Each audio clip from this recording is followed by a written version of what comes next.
मुझसे पूछती है कि एल को कब मारना है। रैम मुझसे कहती है कि उसे एल के पास ले चलो और वो तभी उसको मार दे। एल को किस तरह मारना है और कब मारना है ये बात मैं तुम्हें कल बताऊंगा रैम। और चाहे कुछ भी हो जाए, जब तक मैं ना बोलूँ तब तक उसे मत मारना, ठीक है ना। उसके बाद मैं मीसा से उसका फ़ोन नंबर मांगता हूँ और ये बात सुनने के बाद मीसा खुश हो जाते हैं। वो मुझसे मेरा नंबर मांगती है और मैं उसे फिर से मना कर देता हूँ। वो फिर से वही सब बातें करती है। वो मुझसे कहती है कि वो मेरी गर्लफ्रेंड है और उसके पास मेरा नंबर होना चाहिए। वो मुझसे मेरा नंबर तो नहीं मांगती, लेकिन बदले में वो मुझे अपना ही एक और फ़ोन दे देती है। मीसा के पास 3 सेल फ़ोन्स थे और उनमें से एक अब मेरे पास था। हाँ, हम ऐसा कर सकते हैं, अब ये फ़ोन मेरे पास ही रहेगा। फिर वो मुझसे कहती है कि अब वो जब चाहे मुझे फ़ोन या मैसेज कर सकती है, जिसके बाद मैं उसे मना कर देता हूँ। कॉल और मैसेज मैं तुम्हें करूँगा मीसा, तुम मुझे नहीं करोगी, ठीक है। और फिर वो एक और सवाल पूछती है कि मैं उसे कॉल कब करूँगा। मैं तुम्हें कल फ़ोन करूँगा मीसा, उम्मीद है कि मैं कल एल को भी ठिकाने लगा दूँगा। अब तुम्हें घर चले जाना चाहिए मीसा। वो मुझसे कहती है कि अभी रात जवान है, क्यों ना बाहर चले और खाना पीना खाएं, कैंडल लाइट डिनर करें। मीसा की पग से मैं तंग आ चुका था। उसका मुँह बंद करने के लिए अब मेरे पास एक ही ऑप्शन था। अरे वाह लाइट, तुमने तो मौके पे चौका मार दिया मेरे दोस्त, तुम तो बड़े रहलू ड्राइवर निकले। प्लीज़ खुल जाओ। रैम से बात करते हुए मेरा मतलब कि आसपास कोई ना हो। मैं भी ऐसा ही करता हूँ। मेरी चाल काम आती है और तुम चली जाती है। तुम तो खड़े इमरान हाशमी बन रहे हो लाइट। तब उसका मुँह बंद करने के लिए मेरे पास और कोई चारा नहीं था। वो मेरे बहुत काम की है, इसलिए मैं चाहता हूँ कि वो मुझसे प्यार करती है। अब मुझे एल को मारना है। वो मेरा दोस्त नहीं बन सकता, बल्कि वो दुनिया सबसे बड़ा दुश्मन। मैं अकेला था और ये सोच रहा था कि किस तरह से एल को मारा जाए जिससे उसकी महज एक हादसा बने। चाहे कुछ भी हो जाए, कल एल को या फिर न्यूज़ आती हो या उसका जो भी असली नाम है उसे मरना होगा। दूसरी तरफ एलपीडी स्टेशन में भेजे गए टिप्स पर जो सुकून मिले थे उनको देख रहा था। मिस्टर यादव, अगर मैं अगले कुछ दिनों में मर जाता हूँ तो समझ लीजिएगा कि आपका बेटा ही कीड़ा है। ये बात सुनकर डैड हो जाते हैं। अगर दोनों कीड़ा आपस में मिल चुके हैं तो इसका मतलब ये है कि मेरी जान को बहुत खतरा है। बहुत ज़्यादा काम करने की वजह से हो सकता है मैं कुछ गलत सोच रहा हूँ, लेकिन मुझे ऐसा ही लगता है।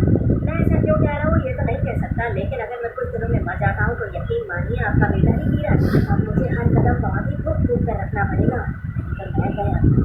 मैं कैंपस में अपनी गर्लफ्रेंड के साथ घूम ही रहा था और तभी सामने मुझे एल बैठा नजर आता है। अरे कैसे हो मेरे दोस्त? क्या हम बात भी कर सकते हैं? मुझे मेरे दोस्त से कुछ जरूरी बातें करनी। बंदी छोड़कर मेरे पास आ गए, वो बुरा मान गई तो? लड़की बस और ट्रेन, एक जाती है दूसरी आती है, दोस्ती के ऊपर कुछ नहीं होता रियोजाकी। मैंने तुम्हारे डैड को बता दिया है कि अगर कुछ दिनों में मैं मर जाता हूँ तो इसका मतलब ये होगा कि तुम ही कीड़ा हो। आगे की चाहता क्या है? और वैसे भी तुमने कहा था कि तुम मुझे मिस कर रहे हो, इसलिए मैं यहाँ पर आ गया। हाँ, मैंने सच ही कहा था, मैं तुम्हें बहुत मिस कर रहा था। अब मैं बहुत ज़्यादा कंफ्यूजन में था। क्या मुझे आज ही एल को मार देना चाहिए या मुझे रुकना चाहिए? समझ में नहीं आ रहा। मैं पहले ही बहुत परेशान था और तभी मेरी परेशानी कई गुना बढ़ने वाली थी। चलो चलकर कुछ खाते हैं।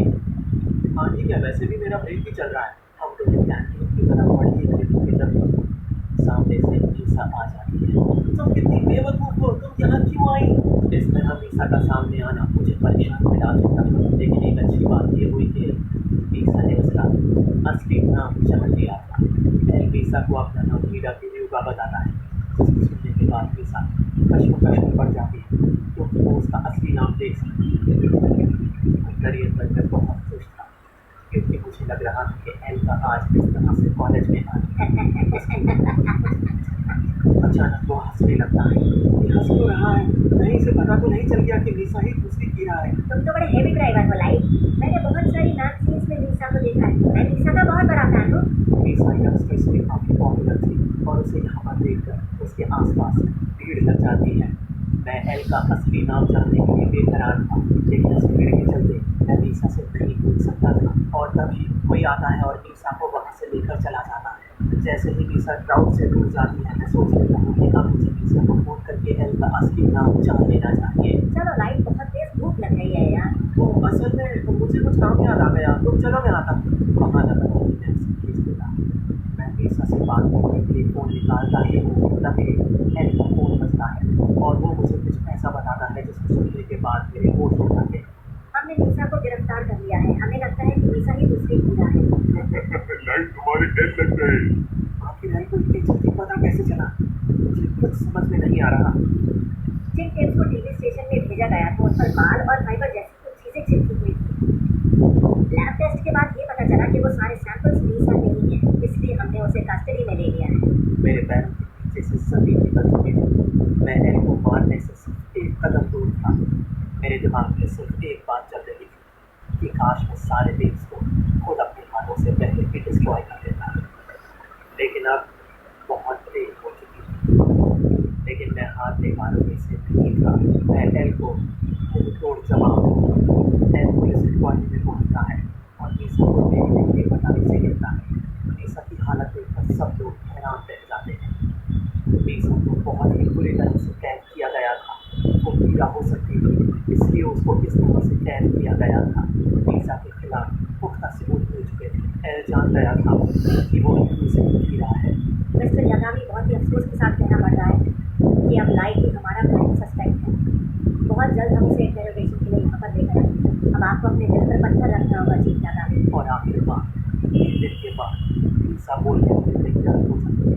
वो बार बार खुद को मारने की बात करती है, जिसको सुनने के बाद सब हैरान रह जाते हैं। तुम दूसरी कीड़ा हो और तुम पकड़ी गई हो, क्या यही वजह है तुम मौत मांग रही हो? जवाब में वो कहती है कि उसे कीड़ा के बारे में कुछ नहीं पता। असल में मीसा पुलिस से नहीं बल्कि रैम से अपनी मौत की भीख मांग रही है। रैम उसको कहती है कि अगर वो हुई तो लाइट को भी मरना होगा, क्योंकि ये सब लाइट की वजह से हो रहा है। जवाब में मीसा उसे मना कर देती है और कहती है कि वो मरना चाहती है। एल समझ जाता है कि जरूर कुछ गड़बड़ है, इसलिए बदारी से कहकर एल उसके मुंह पर कपड़ा बांधने के लिए कहता है। कभी कभी दरवाजे से भी आना चाहिए, मैं डर जाता हूँ। रैम हमें बताती है कि उसने रैम की मदद लेने से मना कर दिया है, क्योंकि अगर मैंने ऐसा कुछ किया तो पुलिस को पता चल जाएगा कि उसके पास शक है। रैम बताती है कि अब मीसा को बचाने का सिर्फ एक ही तरीका है कि उसके डेथ को जब्त कर लिया जाए। जब्त करने के बाद मीसा की सारी मेमोरी चली जाएगी। वो मेरे बारे में, डेथ के बारे में और शिनिगामी के बारे में सब कुछ भूल जाएगी। रैम मीसा को डेथ को रीड करने की बात बताती है, जिसके बाद मीसा हाँ करती है। मीसा